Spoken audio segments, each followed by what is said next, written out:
Hello बच्चों। तो आज हम एम्पियर परिपथी लॉ के बारे में बताएंगे। यह लॉ कहता है कि किसी बंद परिपथ से गुजरने वाली टोटल धारा, मान लीजिए कि हमें कहीं भी मैग्नेटिक फील्ड निकालना है।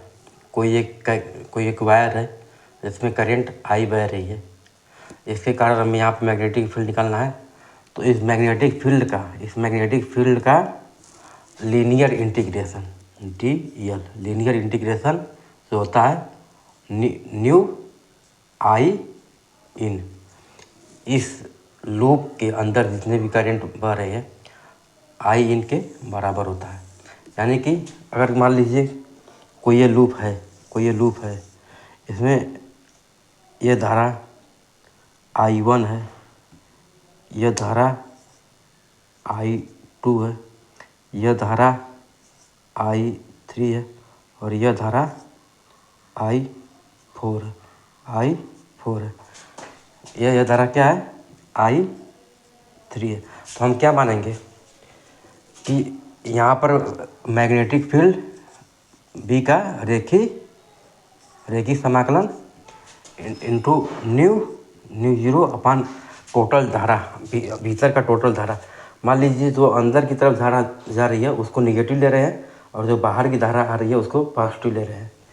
तो जो क्रॉस होता है वो अंदर की तरफ दिखाता है और जो डॉट होता है वो बाहर की तरफ दिखाता है। तो यहाँ पे I2 प्लस I4 और अंदर की तरफ कौन कौन है? -I1 माइनस I3 अंदर। तो इस फार्मूले से एम्पियर परिपथी लॉ से यहाँ पर यह होगा कि बी का लाइनिंग इंटीग्रेशन न्यू जीरो अपान टोटल करंट इस लूप के अंदर। तो यही नियम है एम्पियर सर्किट लॉ का। अब इसका हम एप्लीकेशन बताने जा रहे हैं कि मान लीजिए कि क्या है, कोई एक वायर है जिसमें धारा आई बह रही है। तो यहाँ पर हमें मैग्नेटिक फील्ड निकालना है। तो इस वायर को हम केंद्र मानकर यहाँ आर दूरी पर एक सिमेट्रिक वृत्त लेंगे और यहाँ पर क्या है, यहाँ पर बी डॉट डी एल, इस वृत्त का रेखी समाकलन न्यू जीरो, इसमें धारा क्या है? आई धारा है। यहाँ बी क्या है? कांस्टेंट। बी को बाहर ले लेंगे, डी एल हो गया, न्यू जीरो आई हो गया। बी एल क्या है? देखिए इस परिधि की लंबाई है बी, परिधि की लंबाई 2πr बराबर न्यू जीरो आई हो गया। तो बी बराबर न्यू जीरो अपान 2πI/r, यह मैग्नेटिक फील्ड हो गया। तो यह मैग्नेटिक फील्ड किसी वायर का आर दूरी पर हो गया।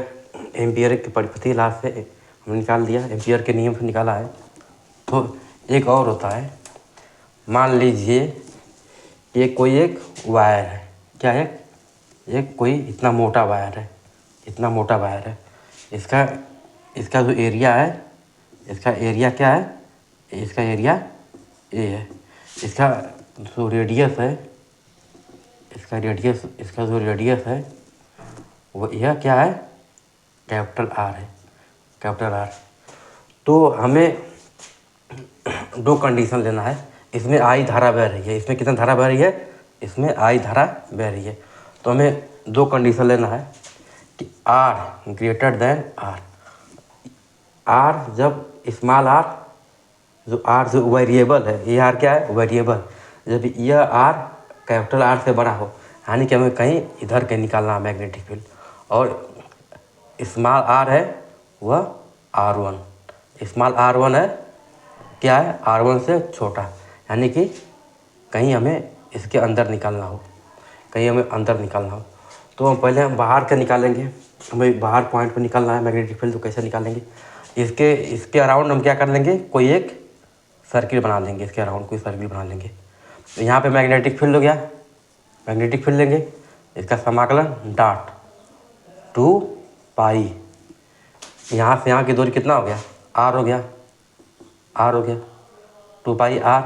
तो यहाँ पे हम dl लेंगे पहले आगे, यहाँ पे डी एल बराबर, यहाँ न्यू जीरो आई करंट बह रही है, तो बी कांस्टेंट हो गया इंटू डी एल बराबर mu zero I B dot d l, इसका परिधि कितना हो गया 2 पाई आर बराबर न्यू जीरो आई।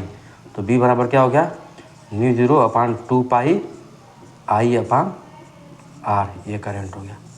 ये तो हमने बाहर निकाला है, ये हमने क्या निकाला है बाहर निकाला है, वायर के बाहर मैग्नेटिक फील्ड। लेकिन जब R1 से क्या हो, हमें कब इसके अंदर मैग्नेटिक फील्ड निकालना हो तो हमें क्या एक लूप लेंगे।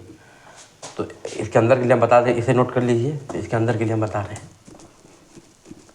मान लीजिए कि जो इतना एरिया है पाई ए एरिया, ए बराबर पाई आर स्क्वायर एरिया में आई धारा बह रही है। कितना धारा बह रही है आई धारा बह रही है।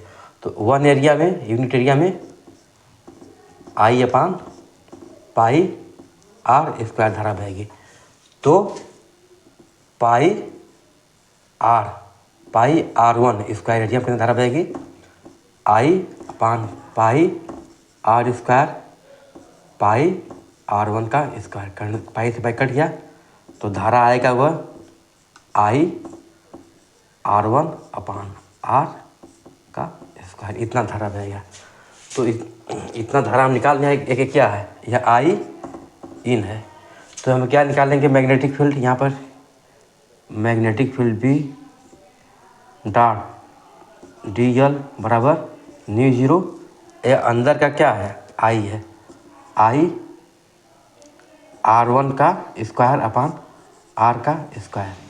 यहाँ पर बी हो गया, मैंने बी कांस्टेंट है, बी को हमने बाहर ले लिया, तो बी डॉट डी एल बराबर न्यू जीरो आई R1 का स्क्वायर अपान आर का स्क्वायर। इसको हम ऊपर यहाँ पर लिख दे रहे हैं। तो बी इंटू यह क्या है इसका क्या है रेखी समाकलन इस एरिया का। तो क्या हो गया रेखी समाकलन 2 पाई R1 हो गया बराबर न्यू जीरो आई R1 का स्क्वायर अपान आर का स्क्वायर। ये R1 से R1 कैंसिल हो गया। तो B बराबर mu zero upon 2 pi I R1 upon R का स्क्वायर। इतना मैग्नेटिक फील्ड इसके कहाँ आएगा, इसके भीतर आएगा। इसके यानी कि जो मैग्नेटिक फील्ड है वो R1 के प्रोपोर्शनल है। यानी कि यहाँ पर मैग्नेटिक फील्ड का हम अगर ग्राफ बनाएं, मैग्नेटिक फील्ड का और दूरी की रिस्पेक्ट में अगर हम ग्राफ बनाएं, तो यहाँ सरफेस तक क्या है दूरी के प्रोपोर्शनल है मैग्नेटिक फील्ड। उसके बाद 1/r स्क्वायर के रूप से 1/r स्क्वायर नहीं 1/r से घट रहा है। उसके बाद यहाँ पर क्या है जो b है प्रोपोर्शनल है r के, यहाँ पे जो b है प्रोपोर्शनल है 1/r के। तो इसका ग्राफ यह हो जाएगा।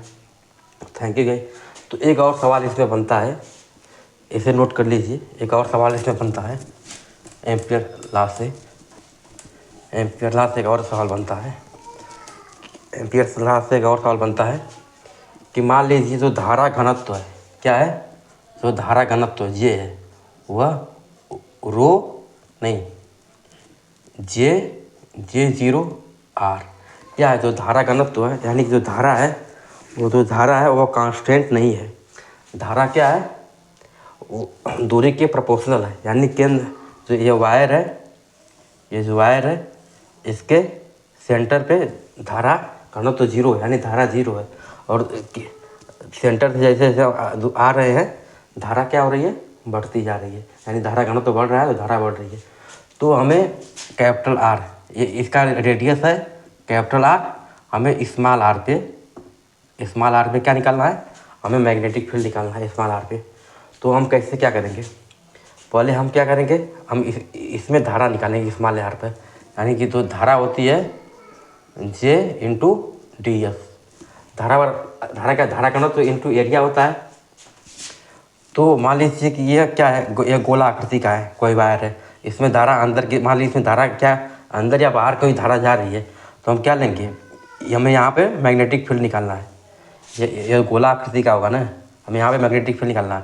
तो यहाँ से इसका जो परिधि होगा, परिधि और 2 पाई r होगा, और इसकी मोटाई जो है परिधि की मोटाई dr होगा। परिधि इस लंबाई इंटू मोटाई जो होगा, इस परिधि की एरिया निकल जाएगा, यह ds के बराबर हो जाएगा। यह परिधि हो गया 2 पाई r।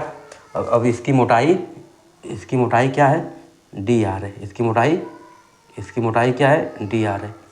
इस परिधि को हमने 2 बार थोड़ा मोटा ले लिया है, वो dr के बराबर है। तो परिधि और मोटाई में मल्टीप्लाई कर दिया तो इसका इस परिधि का एरिया आ गया। तो हम धारा कैसे निकालेंगे, तो I बराबर हम यहाँ पर J 0 रख देंगे, यहाँ पर R रख देंगे, और ds के यहाँ 2 पाई r dr रख देंगे। I बराबर यहाँ पर 2 पाई J 0, यहाँ पर क्या इसका समाकलन ले लेंगे, इसका समाकलन r स्क्वायर dr हो गया।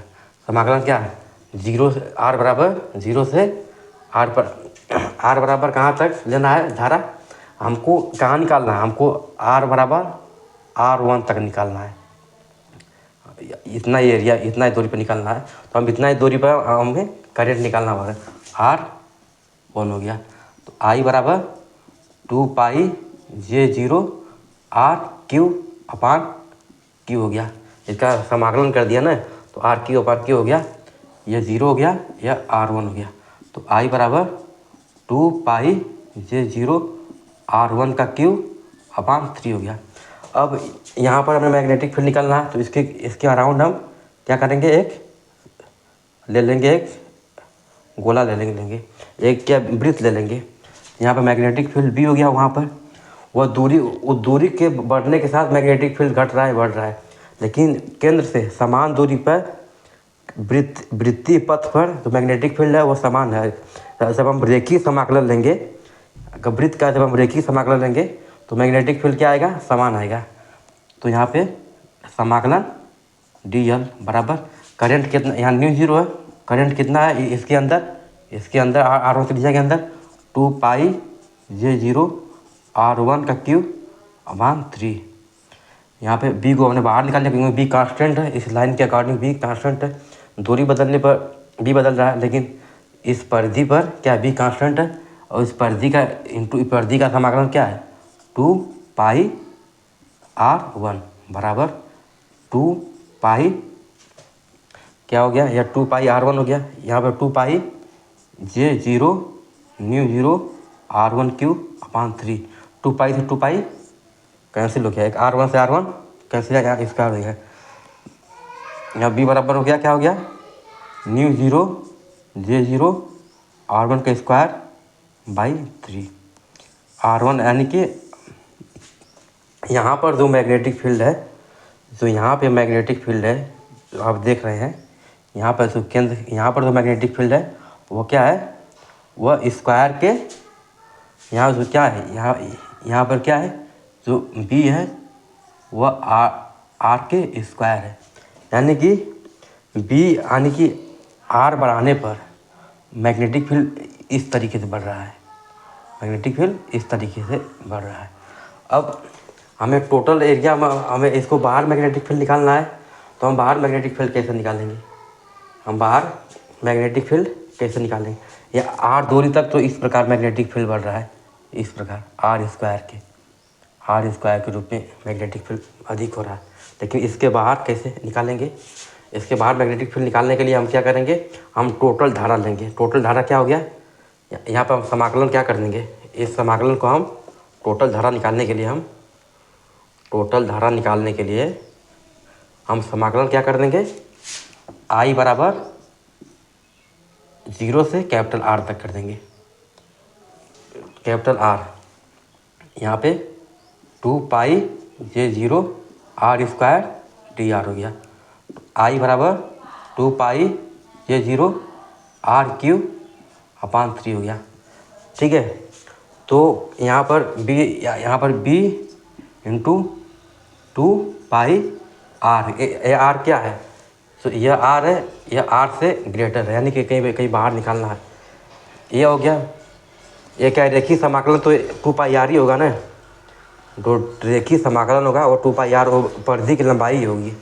यहाँ पे न्यू जीरो, यहाँ पे 2π, ये 0 r का क्यू/3 हो गया। तो यहाँ पे 2π से 2π कैंसिल हो गया। तो यहाँ b बराबर क्या हो गया, न्यू जीरो जे r³ हो गया।